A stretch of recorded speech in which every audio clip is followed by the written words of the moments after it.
Welcome, everyone, to the Over Under Movies podcast, the show where we take a popular film or franchise in the world of filmmaking and ask the simple question, is it overrated or is it underrated? I'm joined, as always, by my good friend. He is the Billy Loomis to my... what's Matthew Lillard's character's name? I don't know, Shaggy? Shaggy? Stu Mocker. He is the Billy Loomis to my Stu Mocker. It's Mr. Dylan DeAngelis. I'll take that as a compliment. Yeah, of course. They're both cool guys. Yep. Couple chill dudes. Today, we're joined by some very special guests. We're very excited. We've got the Baked Beans podcast. Hey! We are actually missing one of our other halves today, but she is hopefully going to make it. There is a storm outside, so she's maybe going to be here soon, but as of right now, we have our newest member. It's our guy, Chris. Hello. So, yeah. But Lena should hopefully be here soon. So, stay tuned. Cool. Why don't you guys tell us about yourselves? Chris, go. My name is Chris. I'm an alcoholic. No. Hi, Chris. Newest member of Baked Beans podcast. Having so much fun shooting this stuff. Excited to do this crossover. I love video games. I love movies. I got a Majora's Mask tattoo on my hand. Oh, shit. Zelda's my favorite franchise, and I'm excited. Let's do it.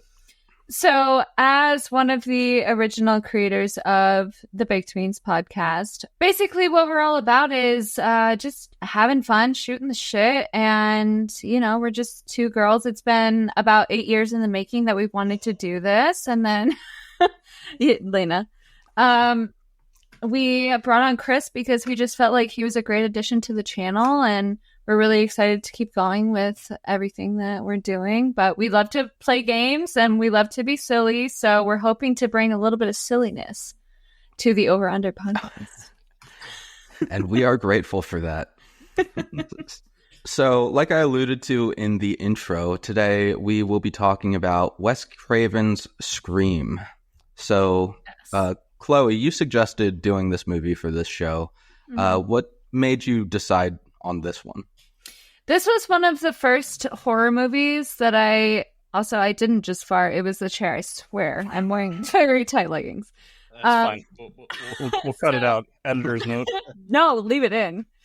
This was one of the first horror movies that my mom ever really introduced to me. My mom loves horror movies.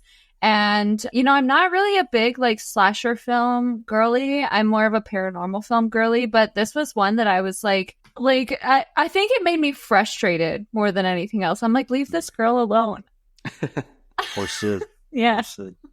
But no, it's just, it drew me in. So this was what we picked. So I feel good about it. And Chris and I watched it last night and we made a Google Doc. We did. Do you want to talk about what happened last night? All right, so a little backstory for the Baked Beans podcast. We like to do some spooky stuff, right? Mm-hmm.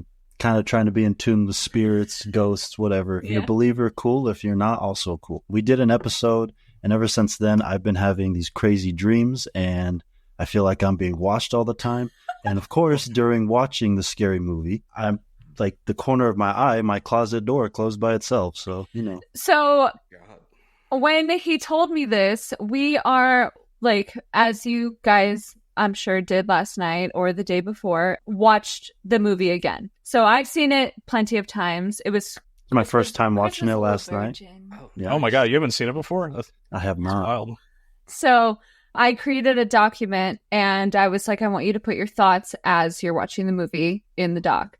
And Chris is just screaming the entire time. And so my bullet points are at the top. And he was like, are you seeing this? He texted me and he was like, are you seeing me talk to you in real time?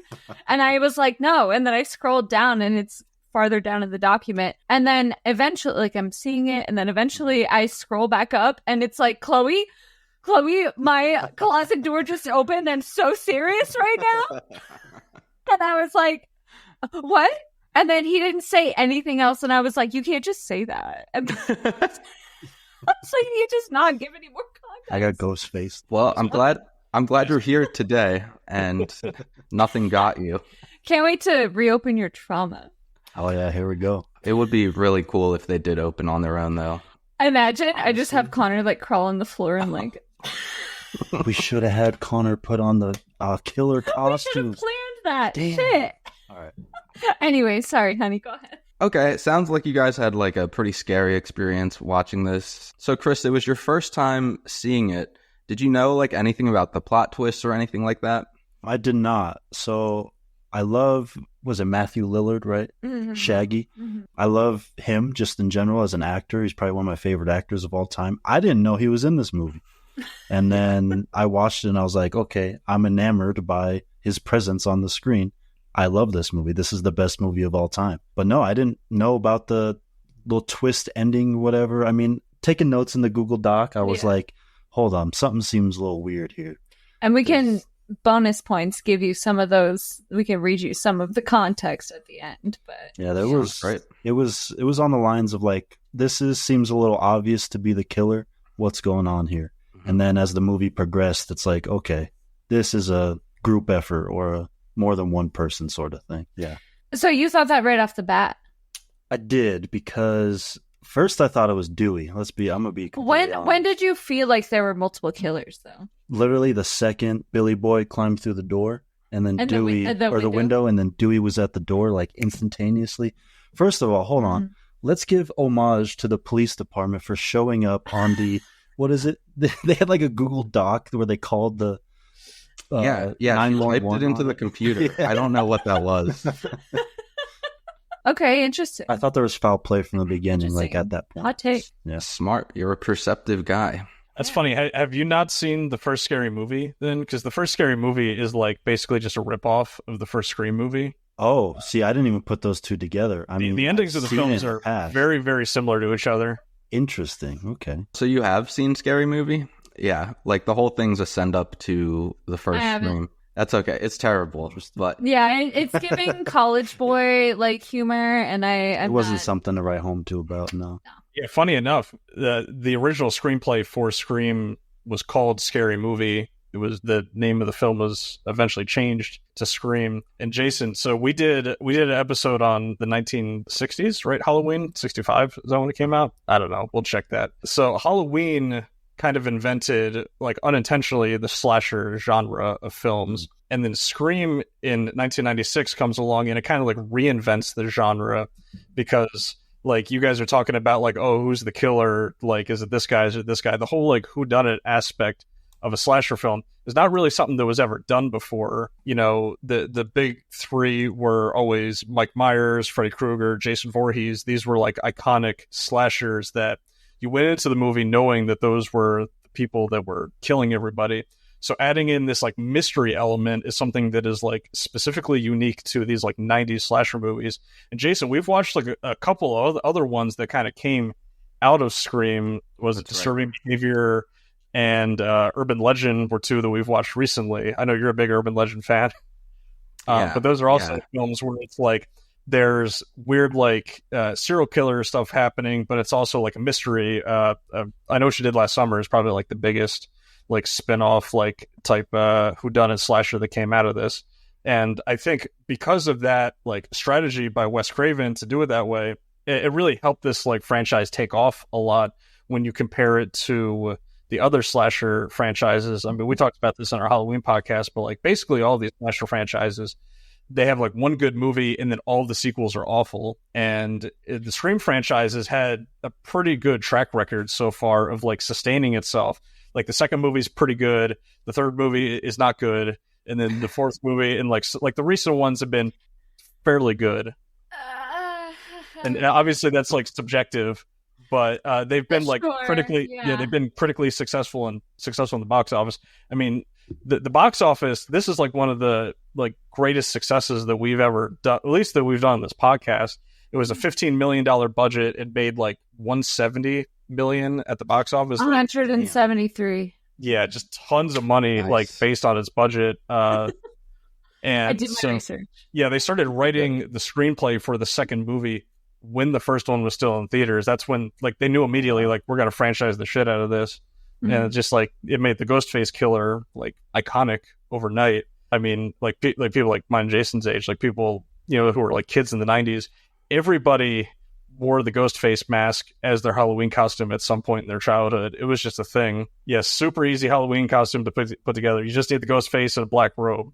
It's super cheap. Yeah, I think it was I think it was Funhouse that originally displayed the original mask, and it was created by Bridget something. But yeah, they went through a lot of different masks before they settled on this particular ghost face mask. And personally, I don't know why she settled on that one, but she was like, sick. "This is the one. This is the one, dude." I think it looks great.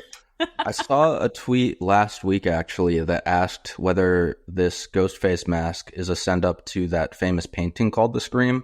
The one that the guy... It was actually inspired by Scream. Yeah. Oh, okay. I didn't bother to look it up. But it was obviously made into like a Halloween costume, so it was inspired by The Scream, though. Nice. Yeah. So, fun fact. I was going to get to this later because I do want to have someone give a plot summary at some point soon. But Chloe, when Dylan was talking about the sequels and their quality, you kind of reacted. So I am interested in your thoughts on the Scream sequels. I hate the fourth one. Listen, love Emma Roberts. No, I don't. But I think that it was just lazy. I think that the fourth one was so lazy. And I think that it just kind of fell off. I don't know if they changed directors or writers or anything like that, which normally with a franchise as big as this, you change writers all the time. But I just didn't love it. I didn't even bother watching the fifth and sixth one. I do love, I know the girl that plays Wednesday Addams is in Jenna one of Ortega. them. Jenna Ortega. Yeah. Love her. And I mean that. But I just haven't bothered. I personally feel like it's a little too overdone when you do, like, they should have stopped at 4, to be honest. I can accept that the fourth one was terrible, but why'd you keep going? So I see. Well, I like the fourth one. It's probably my favorite of the season. Of course you do. Yeah. Of course, that's your opinion. I'm like, I hate it. And you're like... Yeah. Listen, we'll have you guys back for a Scream sequels episode because unfortunately those movies aren't on trial tonight. But yeah, it is good. The fourth one is written by the original screenwriter for the first two movies. He did not write the third one, and then he came back for the fourth one, which there's a pretty big like time gap between Scream 3 came out in 2000, Scream 4 didn't come out till 2011. Well, so there's a good gap.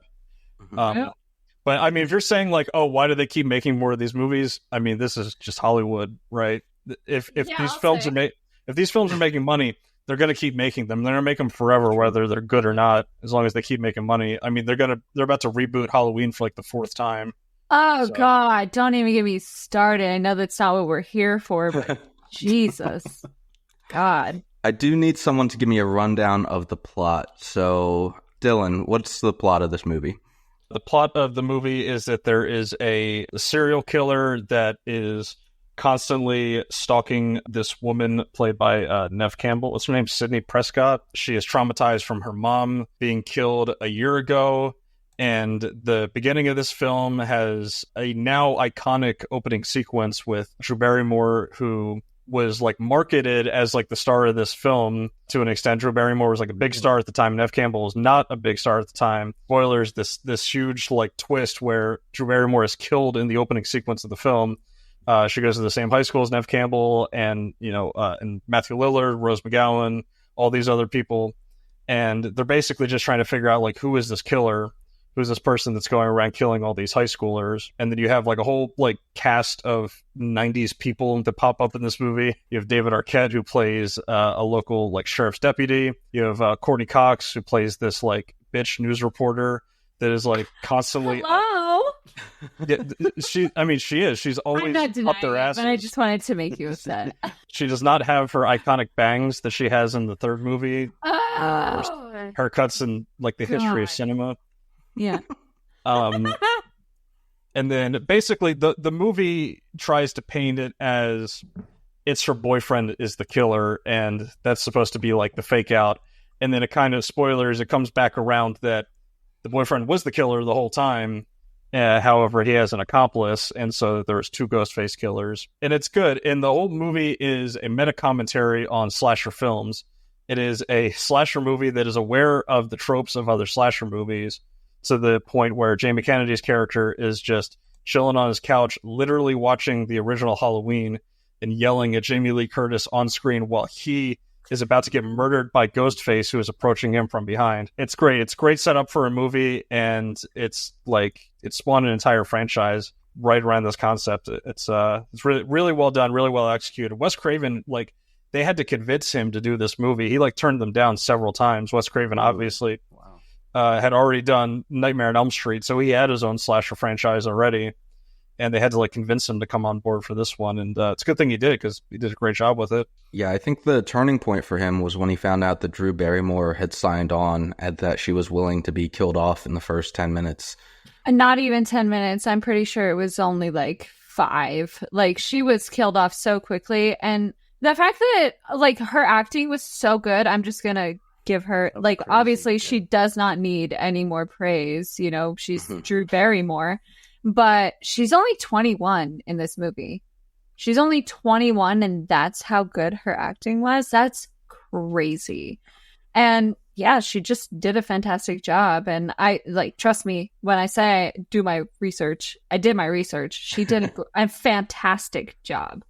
It was one of the best parts of the film, in my opinion, that first sequence. Mm-hmm. Also, we're ready for your trivia. I assume I haven't seen the sequels, obviously, since I just saw it for the first time. But I assume they keep that same sort of trope where they do a killing in the beginning, I assume, to set the mood. Yes. Yeah. Also, I have a question. Spoiler alert for the rest of the series. Does Dewey become a Ghostface killer? I need to know this. He doesn't? No. He doesn't. Really? No, okay. He doesn't. Interesting. All right. Though David Arquette and Courtney Cox go on to get married in real life after doing this movie. Really? Don't tell him. He hasn't seen the... Is that a spoiler for the later movies? For the movie, the actors got married in real life? I don't know. They didn't stay married. Spoilers for that, I guess. Oh. Yeah, I mean, it's one of those franchises similar to Jamie Lee Curtis coming back in the Halloween movies. These same actors kind of come back around for the sequels as needed. I think Neve Campbell is coming back for Scream 7 because they completely fucked up with the young cast, and we don't need to delve into that whole thing right now. But I would also like to say, if I was Drew Barrymore, okay, let me flip the switch really quick. If you were Drew Barrymore, okay, and you were in that scenario, what would you have done differently? That's because I know what I would have done differently. I wouldn't have lied about not having a boyfriend on the phone to some seduced psychopath killer. He sounded so I wouldn't sexy, have done. though. That's fair. That's fair. He probably was seducing me too. I know that. The problem with that cold open is that I get it confused so much with the Scary Movie version of it. So the opening of the first Scary Movie is a direct riff of that scene. I think it's Carmen Electra is the woman. Oh yeah, it is. And she runs outside and she's in her underwear, and there's a sign on the lawn where there's an arrow pointing one way that says life and the other way says death, and she goes towards death. And she says that I have a boyfriend and he's a football player and he's going to beat the shit out of you. I think that's in Scary Movie. I don't think that's in Scream, right? I think that is in Scream. That's a direct line, yeah. They're very lucky this movie was made before cell phones were a big thing, because you could have the whole cut the landline or I love how communication. There was a huge plot point where the fact that Billy Loomis had a cell phone is why he got arrested in the first when it place. fell out of his pocket when he got into Sid's. Yeah. I say Sid like I know her. I'm my bestie. Hey, that's our girl. Close personal. Go ahead, Chloe. If the popcorn had caught on fire and I knew that there was a killer after me, I am on the floor. I am hiding on the floor. I'll let the fucking house burn down. You're not getting me. Mm-hmm. I'll let the whole house burn down. Because why would the killers want to kill themselves before they completed their movie? You know what I mean? That's fair. I would have died in a fire. I don't want to be stabbed. Ouch, dude. I like it. So burn your own house down. Smoke. Yeah, fuck that. Insurance fraud. Yeah. It's the killer. It's not fraud. I burned my popcorn. There's a killer after me. Let him be scared instead of me. I'm strong strategy. I'm too petty to let a man stab me. Chris, were you aware that Drew Barrymore was going to die in those first 5 minutes of the film? I was not. Honestly, I went into it not really.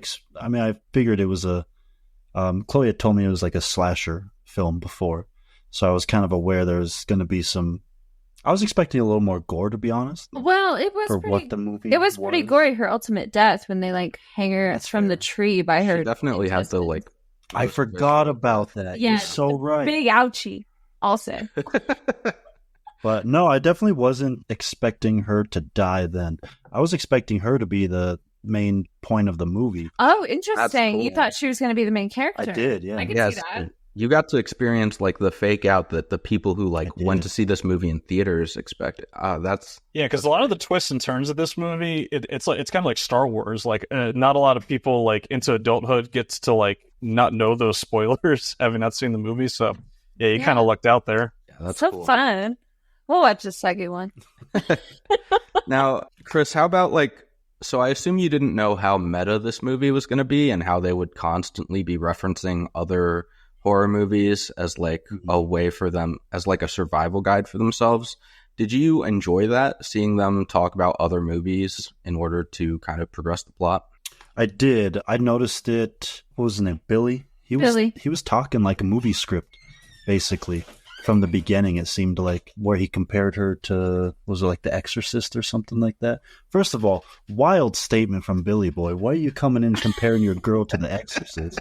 And then trying to make it like seem about love or like unlinked or whatever. Billy was the king of gaslighting the whole movie. Well, that's a really great reference on his part, ironically, because, you know, Linda Blair has a cameo in this movie. Linda Blair was the little girl in the Exorcist movie. Oh, okay. Oh, who's Linda Blair in this? Yeah. I did not watch this film in preparation for this pod, so I'm not sure Dylan. what her role is. But Dylan I know, has seen the movie, though. Yeah, I've seen it plenty of times. Yeah, I know she's in it. She's a cameo. She's in like one like little scene. Gotcha. But yeah, Billy Loomis obviously is a reference to Dr. Loomis, who's the doctor that's chasing after Michael Myers in the Halloween franchise. Oh yeah. Interesting. Hot take. I like that. think that's a Again, hot I take. I didn't think it's fart. hot It's just the chair. I swear. And if it's a factual statement, how can it be a hot take? It's a hot take. All It's so hot. It's so steamy. We're wrong. Sorry, guys. No, I'm never wrong. I've never been wrong that one. It's okay. So, how does this stack up against the other big slasher movies for you guys? We've got like Friday the 13th, Nightmare on Elm Street, and Halloween. And this is obviously a send up to those, but also kind of its own thing. So, where does it rank for you? To be honest, like, I still think it's number one. I've seen a lot of slasher movies, but I feel like a lot of the other slasher movies still have that, like, paranormal aspect to them.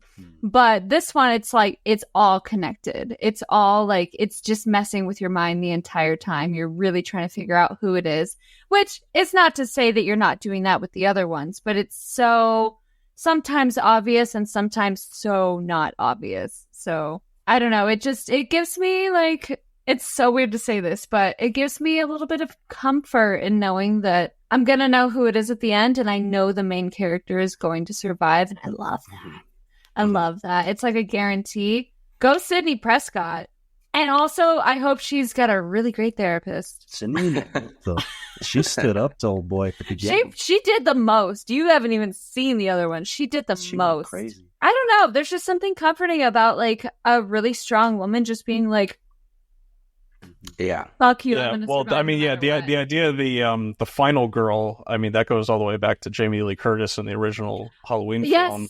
Yeah. Yeah, of course. And and that's also like- her, yeah, that's- her mom in Psycho, right? Like her mom. Oh, that's right. Yeah. Yeah, her mom's Janet Leigh. Yeah. Yeah. It's crazy. But yeah, no, I love a good, I mean, I'm a girl, so I love a good, strong female character. So. Yeah, which is good because this movie kind of it adds in the mystery elements to it and kind of swaps out the more like gratuitous and like formulaic aspects of other slasher movies. Like Jason, we watched Friday the 13th Part 4 last year around Halloween. Friday the 13th Part 4, which is, of course, called The Final Chapter. Everybody knows that's the final Friday the 13th movie. They didn't make any after the fourth one. That's a movie that is, like, insanely gratuitous. It has a lot of nudity in it. It has, like, a lot of characters that just, like, show up, get naked, and then get killed off. And it's, like, super formulaic. There's nothing, like, there's no deep meanings with the way that Jason is killing people in that movie. And then by the end of the movie, there's the final girl. And in that movie, there's a little kid with her, too. One of the kids from the Goonies. And then they, like, somehow defeat the killer at the end of it. So this, Scream, while it does, like, subvert the genre a little bit, it very much does sit within the tropes of the genre. And I think Wes Craven is cool with that, though. I think if you were to, like, start to poke some holes a little bit into this movie, you would start with the idea of, like, this movie's not doing anything that, like, other movies haven't done before. It's just kind of adding in, like, this, like, mystery element, and that's it. Yeah. And yeah, we'll definitely get to that in our underrated versus overrated segment. But I want to ask, since we've kind of defined this as, like, a mystery and a whodunit, do you guys think that this film functions well as a whodunit? Like, do you think that you can follow the clues and solve who the killer is? Do you want me to answer first, or do you want me to so. answer first? Yeah, definitely. I did not see it coming that Billy killed Sid's mom. And while I didn't see that coming, I did not think that he would be the killer. But obviously throughout the film, you're like, yeah, he's definitely the killer for sure. Like, but like of like all these teenage girls, right? And this fucking, what the fuck did he play? Football? Saw that coming for sure. I think the first time that I watched it, did not see two killers coming. Interesting. But it made more sense watching it again and again and again, as I've seen it multiple times. But I would have never guessed that he had been the one that killed Sid's mom. And also, fuck you, Billy Loomis. He's so hot, but I hate you. Chris? So honestly, I thought Something's happening. we got close now. Shut up. Sponsored by Cutco. So honestly, I think this movie, I think it's great if it were even just by its own, if it didn't have any sequels. Not knowing the other ones, I thought it came to a great end, to be honest. It definitely gave me some questions. With I wanted her shooting more. Billy Loomis straight in the fucking dome. Oh, the classic get back up last effort. Oh, she knew it was coming. You just fucking wait till you see That's the other part of ones. that commentary. You just yeah, wait definitely. till the other ones. But It's so good. I think it definitely lasts as a whodunit mystery sort of movie.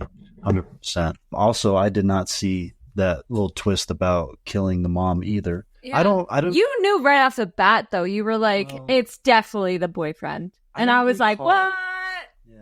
Yeah. I didn't recall any clues back to The phone falling out of his not pocket? that one. Not that one. Back to Billy's dad and Sydney's mom being together. Oh, Maureen. I didn't know if Oh, yeah. maybe I missed clues on that, but I didn't catch on to any that situation was related to the actual Ghostface killings. I mean, besides like Gail Weathers' book, I mean, Gail Weathers kind of knew, you know, Well, she hadn't written the book in this movie yet. she was writing the book. She was in the process. Yeah. Yeah. So that's the only really connection I had towards that. But no, I think it's a great, like murder mystery type of movie. I feel like you see it coming, but they set it up in a way that maybe you don't see it coming. Maybe you're wrong, but are you right? And they're like, you're right. You were right the whole time. Yeah, that's the fun thing about Billy Loomis as the killer is that he's so obviously the killer the whole time, and then they really make you think he's not the killer because he gets stabbed in front of you, and then they're like, just kidding. Well, the thing about that is, what did I say in the doc? It was something about the corn syrup. Do you remember what it was? That was the fakest looking stabbing to me. I was not fooled by Okay, that. hang on. That was- Pause. I definitely wrote something about that in there. Like, I don't even remember. It think doesn't you're even lying. I matter. think But she's I was lying. like, dude, that's so obviously corn syrup. That's not blood. Sydney, come on. But yeah, I mean, this movie does what like any good like murder mystery does, right? Like from the a screenwriting perspective, like the killer has to be one of the main characters. It can't just be like some random person, right? So when you're writing it, you have to like leave clues for the audience that they can like kind of figure it out on their own. It can't be somebody that comes like totally out of left field. And I think that this movie does a good job at kind of faking you out. I know that Scooby-Doo, in the Scooby-Doo franchise, they use the term red herring all the time. I think there's a character called Red Herring in Scooby-Doo. Where the 1980s, a pup named Scooby-Doo, there's a bully character named Red Herring. Yeah, and red herring just means like it's the fake out. It's the person who is so obviously the killer that everybody thinks that they're the killer, but they're not actually the killer. It's somebody else. But this movie does a double fake out where the red herring is the killer, and it kind of like catches people off guard. And also the fact that there's two killers, I think, is a really cool twist. Yeah. I mean, not to spoil too much of the later films for you, but like they kind of play on that twist like even more later in the franchise. It's like self-referential onto itself, where they set up the precedents. They set up the precedents of like what you know that the Ghostface killers were in earlier films, and like try to like do a twist off of that stuff that you're not anticipating, which I think is really cool that they didn't just like rest on their laurels with like the future installments. At least they try to go for different stuff. Yeah, absolutely. I'm going to be so excited. I was to talk about the second one with you. I was convinced there was 3 killers. Not 2. I was so convinced Dewey was about to get back up from that knife in the back. You really thought Dewey was going to do it? I'm standing on that. Dewey's going to be the killer in what? Well, that's what a good. I don't know, maybe. That's what a good whodunit is a film where like you start suspecting everybody. Like any person that pops up, you think that they might be the killer. Yeah. The reason that we started laughing, by the way, when you brought up Scooby-Doo is because my nickname is Scooby because I'm obsessed with Scooby-Doo. So she loves Scooby-Doo. Love him. Oh, nice. Yeah, we'll have you back on for was it The Curse of Skull Island? Is that it? The greatest movie of all time. Oh, dude! Shout out Matthew Lillard. Yeah, another Matthew Lillard classic. Uh-huh. Well, funny enough, I think Freddie Prinze Jr. was he auditioned for this movie. He auditioned for might have been the Matthew Lillard role. I forget. There's like a whole like long list. I don't know if you guys saw it in your research. But there's a whole long list of like 90s actors that auditioned or were like tapped to be in this movie that didn't end up like being in it. Yeah, I mean, we can talk about the cast real quick, but like it's a good cast. I think they settled on everyone. Yeah. Fabulous, yeah. Yeah, it's a really good cast. However, like a lot of them, I feel like this happens a lot with movies we talk about in the pod, Jason. Like this is like the biggest thing that they're known for. Yeah, like, that's definitely the case with Nev Campbell and David Arquette. Nev Campbell for sure. Skeet Ulrich probably. Yeah. David Arquette maybe. What else is he in? I don't know. Eight-Legged Freaks. I don't know anything else he's in. He is in that. Yeah. This is not the biggest thing Courtney Cox is known for. That's for sure. No. I'll say. What do you mean? Matthew Lillard. This might be the first thing people think of when they think of Matthew Lillard because his performance is so over the top. I don't know. I think he's I think he's best known for Scooby. Shaggy. Yeah, probably. Yeah. And then, definitely not Drew Barrymore. And like Wes Craven is an interesting one because this franchise has kind of overshadowed other slasher franchises like Nightmare on Elm Street. Even though, like, if you go back and watch like The Dream Warriors, like it's an insanely creative movie, and like him switching to something like grounded like Scream is an interesting like dichotomy there. Like if you guys haven't watched like the Nightmare on Elm Street movies, they get super wacky. Like it's a whole different like type of world of slasher movie. Like that's the type, like you just watch those movies just for like the kills and the creativity of them, and like a lot of them have like wholly practical effects too.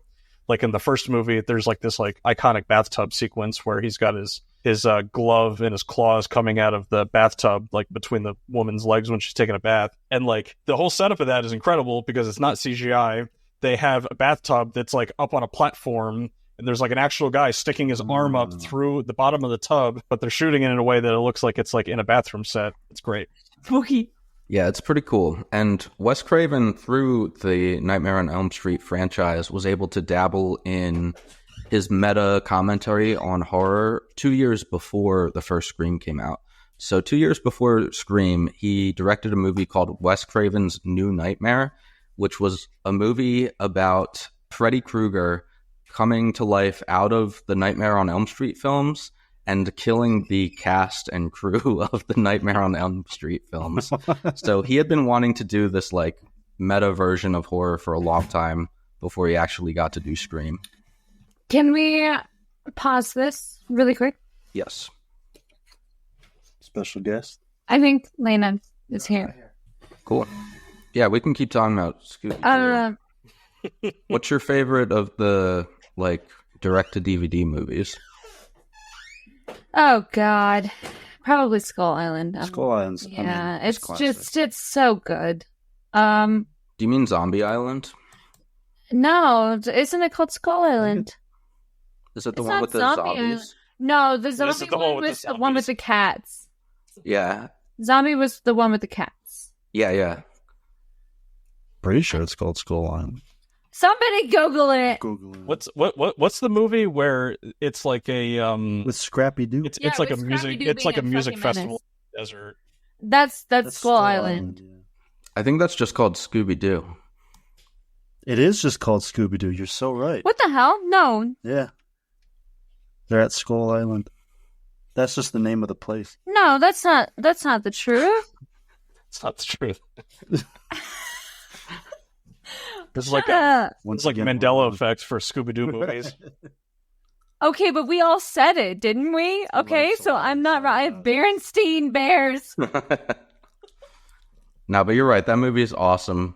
I It's do got a love great that one. cast. I do love. What is the one with the monsters? What the hell is that? It's called Scooby Doo Monsters 2 Unleashed. Monsters Unleashed. That one's good too. The Wait a monsters minute. are I'm seeing a pathetic. trend here. Yeah, I think Seen it's the, too bad they never made a third one of those live-action movies because that cast is so stacked. I know. Fucking Fred and Daphne are married. Aw. Yeah, they're still married. That's They made it, unlike Courtney Cox and David Arquette. RFP. well, they're not dead. They're just divorced. So They passed away. They might as well be. their characters Cra- get married too in the Scream franchise, and then they also get divorced in the Scream franchise. They get divorced in the They get divorced in Scream 5. They get Yeah. canonically divorced. Yeah. Like after the divorce in real life? After the divorce in real life, their And they go characters through get it divorced twice? in Scream. But they still showed up together and worked together, and Courtney Cox called him her best friend even after they were divorced. So it was very sweet. Yeah, they got some fat paychecks for that one, I'm sure. Oh, Yeah. definitely. 100%. Yeah, David Arquette and Courtney Cox got married and then divorced, and then their characters also got married and divorced in Scream. That's fucking bananas. Mhm. Which one is Jenna Ortega in? Is she in the newest one? Wednesday. Yeah. She's and in she's 5 in- and 6. Yeah, Oh, she's in multiple ones. she's that bitch. Yeah, but she quit Great actress. because they fired the other one. What? What do you Support for mean? Palestine. Yeah. Yeah. And then they backed up the Brinks truck to bring Nev Campbell back because they're like, please, we need somebody to star in this franchise. Yeah, we'll see how that goes. Nev Campbell is not originally going to come back for Scream 7 because they wouldn't pay her enough. So I'm sure they really lowballed her for that. And then they had to come crawling back after their two stars left the franchise. Okay. Hello, and it's Mylena. Hi. Hey, Elena, welcome. Hi. Thank you. Thank you guys for your patience. I'm so sorry for being late. All good. It sounds like you had a lot going on. Yeah, there is a whiteout. Yeah, I told them about the leak in your ceiling. Oh my god. I'm so sorry that happened. That's okay. That's been a whole other battle. There's just been fire after fire today that I've just had to put out, but I'm here and I'm so excited to be here, and that's all that matters. Right? Okay. Okay, cool. All three of you Now we guys are look there. like You all look three tall. Siamese cats. Yeah. That's the first time I've ever gotten that, so that's cool. So tall. Here. So beautiful. Queen. Hi guys, I'm Lena. I am another co-host of the Baked Beans podcast. Thank you guys for having me. Very excited to be here. Cool. We're happy you're here. So, we already did most of our talking about Scream, but Lena, what are your general thoughts on it? What surprised you about it? When was the first time you watched it? Anything you want to say about it before we delve into overrated versus underrated? Yeah, I mean, I personally love it. Rewatching it again, I was able to spot a lot of Easter eggs in there that were really cool. Such as? There's a scene where I believe they're in the school and the janitor is dressed up as Freddy Krueger. And Loved that. Yeah, because one of the directors also did that franchise as well. Wes Yep. Craven. Yeah. And Wes Craven played that janitor. Yeah, Yeah. yeah.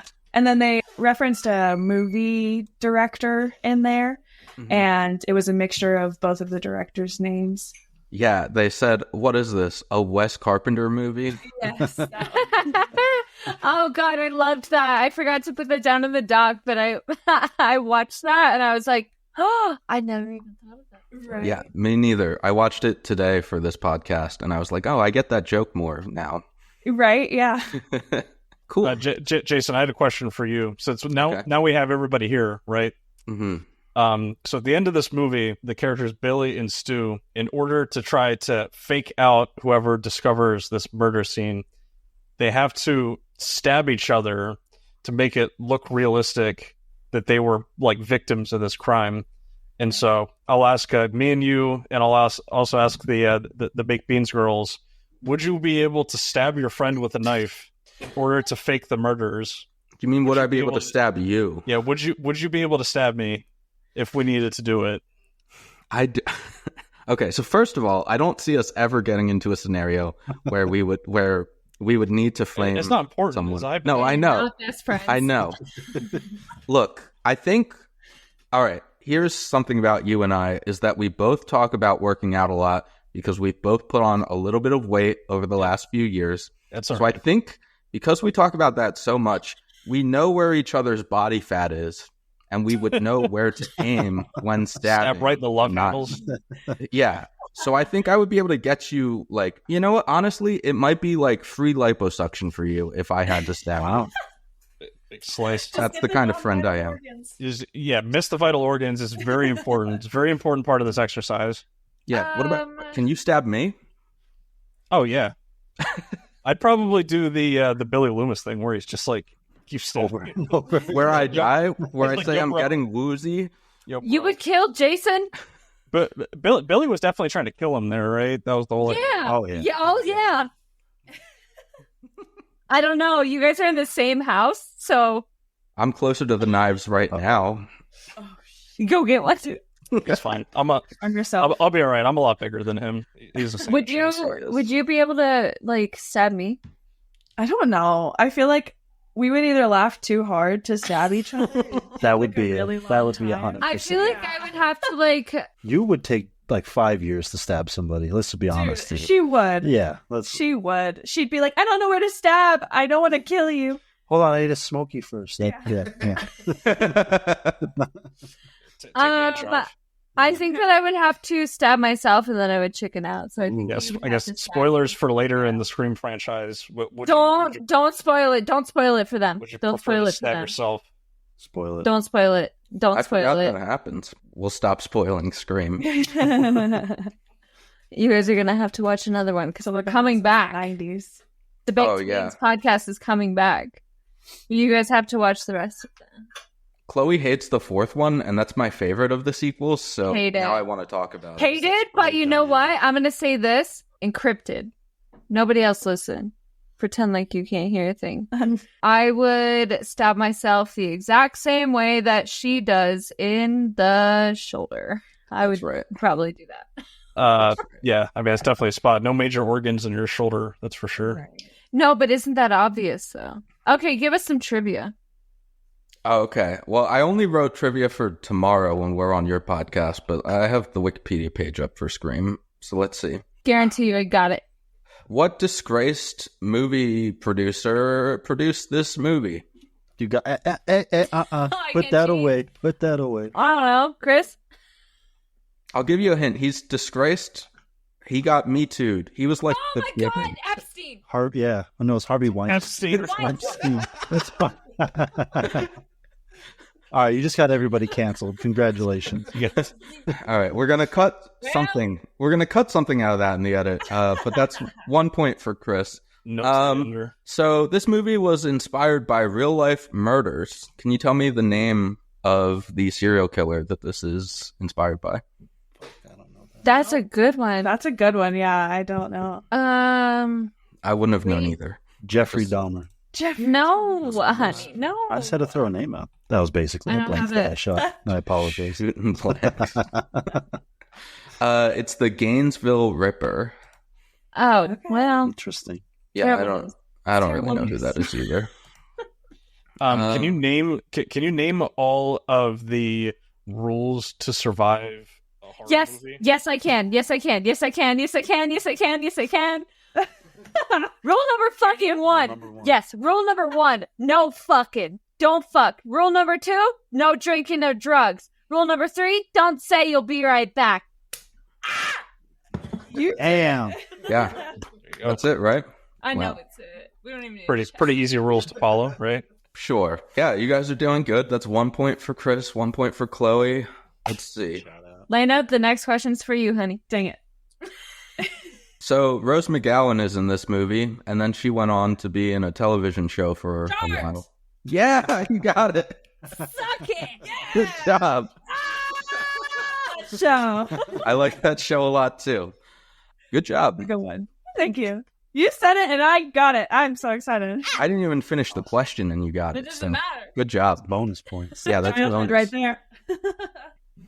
Okay, we'll have more trivia for you tomorrow when we're on your podcast. Come on, hit us with a hard hitter. Right now. Wait, we got to quit while we're ahead. That's true. This one's for all the marbles. All right, Dylan, think of another trivia. How many gallons of blood were used in this movie? Fake blood. That's a good one. If I don't know that one. 18. Too little. So confident. You I'm guys going want to with guess? 200. 183 and a half gallons. That can't be the truth because in so it they use the most amount of blood. Yeah. Yeah, there was no blood waterfall in this movie, so it was 50 gallons of fake blood. Shit, I was closer. Which is, you were the closest, Chloe, so you would get those points. Yeah, if this was Price is Right, you'd win. Okay, all right. Getting back on track with the format of the podcast. Before we talk about whether this movie is underrated or overrated, we have to talk about how we think it's currently rated. So this is the section where we ask ourselves, how do people think of this movie on a scale of 1 to 10? What's the general consensus? So for a little bit of context, this movie has, I think it's like an 80-something on Rotten Tomatoes with like an 85 audience score. People like this movie a lot, or critics do. But what are your guys' thoughts? Like, how do you think other people view this? I think it's a cult classic, honestly. I completely agree. I think that it's like The perfect mixture of like scary and funny. Mm-hmm. scary, funny, and mystery, especially when I know that we were only talking about the first one, but I feel like as you go throughout the movies, it's a little bit more like the mystery continues. Yeah. Mm-hmm. So, Yeah. It's a solid storyline. It's not like just and stupid poor funny Sidney or stupid Prescott. scary. Yeah. I've always heard about it, so I feel like a lot of people really do like this movie quite a bit. Yeah, there's definitely an awareness for it, and it was famous enough that it got parodied by Scary Movie. Yeah. So it was pretty. That was neat. actually what made me go watch it. Was I saw it being made fun of on Scary Movie, and I was like, "Oh, that looks spooky. Okay, let's see." Nice. Dylan, what are your thoughts? I remember seeing that, I think it was Empire, they did a list of the 500 greatest movies of all time, and Scream was like 480 or something like that, and it was one of the highest, rated, like, there was a lot of horror movies on that list.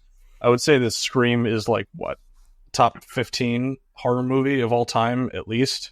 Mm-hmm. Especially like given that it's like spawned such like a massive franchise off of it. It really did like resurrect this slasher genre almost 30 years ago at this point, and it's still going, whereas like all those other slasher franchises, I mean, Halloween is the only one that's like still kind of kicking, but they're just like rebooting that like every 5 to 10 years at this point. Like the Scream franchise is at least like pumping, regardless of what you might like personally think of them, they're pumping out quality compared to like other slasher franchises. So for our scientific like our scientific 1 out of 10 rating score, I would give it like an 8. I think 8 is like a solid representation of like how this movie is, like what its legacy is. So how do you rate the quality of remakes though, or like continuations on? Because I obviously love Jenna Ortega, but I don't want to watch the 5th or 6th one. So Yeah, so we're not really talking about the franchise as a whole. We're just talking about the first one, but then we're considering the fact that it did spawn that massive franchise. Mhm. So, yeah, I think I would agree with an 8, but what do you guys think number-wise? Like, how do you think people feel about this? I would have to agree on an 8. My personal opinion is I think it could have been maybe a little more like spooky, gorier, but Mhm. yeah, I think an 8's a solid rating for sure. I would agree with an 8 as well. I would go with a 9. That's coming from like a first-time viewer, but also if I'm putting myself in the position of watching it back when it released, one of the first, like, I guess you could say, like, revitalized or revived the sort of scary movie genre or slasher genre. Mhm. So I definitely, 9 for sure. Yeah, that's a fair way to consider it. So we'll take the average of our scores, which is 4 8s and a 9, and we'll say that the objective rating is an 8.2. So the Baked Beans team is arguing that this film is underrated. So you have to convince us and our audience that this is actually even better than an 8.2 scored film. What do you have for us? We have to convince you that it's a fucking awesome movie? Yeah, it's like a debate. All right, who wants to go fucking first? You go. It's on you. No, I think I need to go last. Okay. I want I want the virgin to go first. I would never die. So the very intro, let's go back to that. I was under the impression, she was going to be the main character throughout the entire film. Right away. What, 10 minutes? Dead. I'm like, all right, this is sick. Let's go. We get in there. I mean, it's definitely has that commentary, the tropes of those other scary movies within it. The classic, I'm going to kill you type. But then it throws in the plot points, the cell phone that falls on the ground, murder mystery. I mean, who doesn't love a murder mystery, right? That's what I'm saying. People at hotels. Done it. A whodunit. Tries to throw you off the track. Side note, I recently watched The Peaky Blinders. I'm almost done with it. And I lost my mind when I heard the theme song multiple times throughout the movie. And I'm like, wait a minute. Are the directors trying to give me clues with the chosen music of who the killer might be?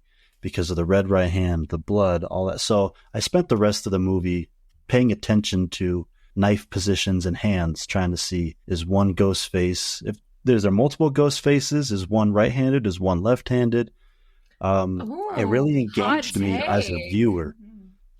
And then obviously my boy Matthew Lillard just carried it home for me into that 9 rating. I mean, what did he do with the gun when he had the gun pointed at it and then he did the opening wide? I was like, this dude's the greatest actor of all time.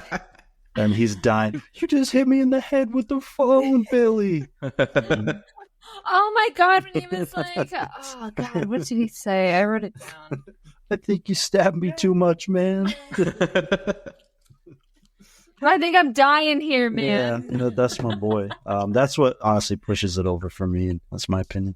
Yeah. Lena? I personally think it's so underrated because of all the Easter eggs in there. I could watch it over and over and still see something new. I think it's really fun to see it because then it kind of just makes like a whole other aspect of the movie just click in a whole new way. And it's just a whole different take on it. I think it's underrated because of how far you can take the storyline, and they have. I think that they have stretched it too far, but... First movie only. Well, I'm talking about the whole thing. Fair enough. Stopping. I think it's like, okay, fine. First movie only. It gives a lot of room for other storylines. Yeah. So it has like a lot of potential beyond just this first movie. Yeah. Exactly. Yeah. And I really, like I said earlier, I really admire Sidney Prescott as a character. I think that she really kicked ass. And also, like, her boyfriend was so hot, but she shot him anyway. She was like, fuck you, Billy. But yeah, I do think that for somebody watching it the first time, you can probably see what's coming, but also there's a little twist. And I don't really think that 100% of people will see that coming. So I very much underrated. enjoy that you can't always tell who it's going to be, like the killer. I'll say. Cool. Thank you. I would still smash Billy Loomis. I would like to be on record. Okay. Wait, say it again. I was talking, and I want to cut out the part where I'm talking over you. Oh, so. Perfect. I have no problem saying it again. I would still smash Billy Loomis. I would like that to be on record. Good. Thanks for looking directly in camera for that. You're welcome. We'll clip that for the TikTok. Yeah. Dylan, you and I have the duty of saying that Scream is overrated. I asked ChatGPT to write an argument for me, but... What? We don't need ChatGPT. All right, Dylan, you go. What do you mean? Well, I think this entire podcast we've been talking about how this movie is really good because it's like a meta commentary on slasher films, and it's self-referential within its own genre and to Wes Craven's other movies and stuff like that. However, we haven't talked like nearly as much about the elements that are like unique to this movie, and you could make the argument that this movie wouldn't exist without like all the other slasher films that it's kind of like standing on the shoulders of. It is not exceptional in a vacuum on its own. It requires the assistance of like all of the decades of tropes being built up by other slasher franchises for them to kind of like, make fun of, essentially. The original screenplay for this movie was called Scary Movie. So like ironically, the goof movie about Scream was ultimately called Scary Movie. But that's basically what this movie is. This is like a spoof movie for slashers that also has like a whodunit aspect to it on top of it. So if you're going to argue that this movie is overrated, it's that like, 70% of the script was written for them already because the formula to a slasher movie. So like what's making this one so special? Is it that extra 30% that they added with the mystery aspect? Is that really what's like pushing it completely over the edge? If you're making the overrated argument, you would say no, it's not. It's just, it's just a slasher movie. Yeah, and, you would be surprised by what ChatGPT said and how similar it is to your... But this is what I came up with by myself. While Scream is celebrated for its meta-commentary on the horror genre with characters who are well-versed in horror movie tropes, this aspect of the film has become somewhat cliched over time. What was once innovative has now been replicated in countless other horror films, TV shows, and even parodies, diminishing the novelty of Scream's approach. So that's what I think about Scream and why it's overrated. Yeah. Thanks. I could tell it came from the heart. 100%. So much emotion behind it. I was getting choked up just reading it. But yeah, I mean, I do think there's some credence to that. Like, when I was watching this, there were really great lines that were kind of meta, like the Wes Carpenter line was so funny. But then there were other ones that were just a little too on the nose and kind of made me roll my eyes. And like in a post-Deadpool world, that sort of like just being like, whoa, the fourth wall, we're going to break it. It doesn't go as far as it used to go. I feel like if I was like a teenager watching Scream today, I would I would cringe a little bit at some of the dialogue in this because it's stuff that you've seen in other films and franchises. So I don't know. For those reasons, there's an argument that Scream is overrated. Yeah, definitely. Yeah. Okay. I can acknowledge that it does get a little bit cheesy at some times, for sure. I think that's part of the 90s aspect. And so how do we decide who? Sound effects were wild, by the way. Yeah, crazy sound effects they had going on. Now we just kind of ask everyone what they actually think, because oftentimes in this podcast we're arguing against what we truly believe, and sometimes we convince each other through our arguments that to change our minds. But how do you guys feel? Are you sticking with the underrated side? I'm gonna let everybody else answer before I answer. Go last. I'm definitely a mixture of both. I feel like I can definitely see where it's overrated, and it definitely stands on the backs of other horror movies that came before, mostly because of that parody aspect. But I do think it adds its own little twist, and I do think that sets it aside because even though it has been replicated and continued, it still is different from anything else that's really come out. I don't feel like the actual Scary Movie lives up to Scream, I'm going to go with underrated at the time of release, overrated in current time. I like that. You know what? I think I agree completely with that. So it's Yeah, I guess we all kind of agree on 50-50. Welcome to the Baked Meats podcast. I mean, I think that's how you guys are going with the radical. We do it on some of our episodes where we give properly rated, which is a bit of a coward's way out of the conversation to say that it's properly rated. right. But sometimes it's apt. Yeah. I mean, I love the movies. I still think that they're very scary. Do I think that they would scare this generation if it came out right now? No. But I mean, people love the newer ones kind of satisfy my need for more of the gore in the more original trilogy, quadruple. But have you seen anybody get strung up by a tree? By their intestines? I mean, I've seen Game of Thrones, so I've seen some pretty wild stuff. It's the truth.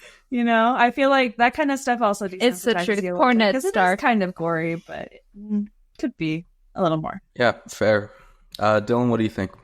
Yeah, I think this is like one of the easiest calls that we've had like in any episode. That this movie is like insanely underrated. It has like, even though it is meta and it is self-referential to other slasher movies, it has like one of the most important things that like most other slasher movies don't have, whereas like this is just a good movie. And like most slasher movies, even the quote unquote like good ones, are not very good. Like my hot take from our Halloween episode is like the original Halloween movie is boring as fuck. Yeah. Like it is not paced for like modern audiences at all. And John Carpenter made that movie for like, you know, $200. Like it was like basement budget. They had a leaf budget. Here's a little piece of trivia for you. They had a leaf budget for the original Halloween movie. It was shot in California, but it's supposed to take place in like Illinois or whatever. And like, spoilers, leaves did not fall on the ground in California in the fall time because it's 80 degrees all year long. So they had a leaf budget. They would have to throw leaves out on the front lawns of all these California homes. And at the end of the day, they had to put them in trash bags and pick them up because they didn't have money to be like using new leaves every day.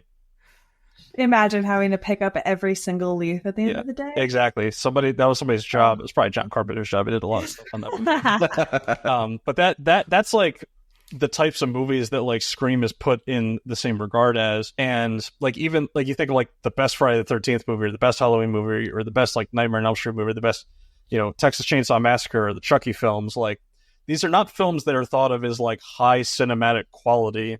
And the Scream movies, specifically the first one is an incredibly like well-structured movie. It's very good whodunit.